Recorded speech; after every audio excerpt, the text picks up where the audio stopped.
மனுஷன் மேல் நம்பிக்கை வைத்து கர்த்தரை விட்டு விலகிறவன் மனுஷன் சபிக்கப்பட்டவன் என்று எரேமியா 17ஆம் அதிகாரம் 5ஆம் வசனத்திலிருந்து நாம் 8ஆம் வசனம் வரை படிக்கும்போது மனிதன் மேலே நம்பிக்கை வைக்கிற நம்பிக்கை, அடுத்தபடி 7ஆம் வசனத்திலே கர்த்தர் மேல் நம்பிக்கை.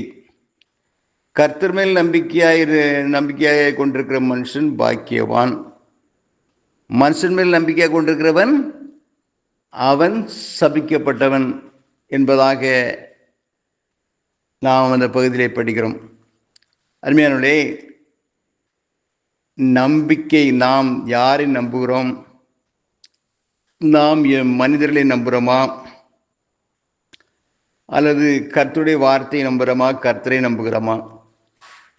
நாம் கர்த்தரை நம்பிக்கொண்டிருக்கும் பொழுது நிச்சயமாக அதற்கு ஒரு முடிவு உண்டு.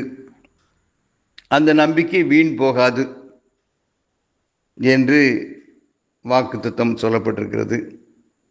ஆகையினால் நம்முடைய நம்பிக்கை யார் மேலே இருக்கிறது?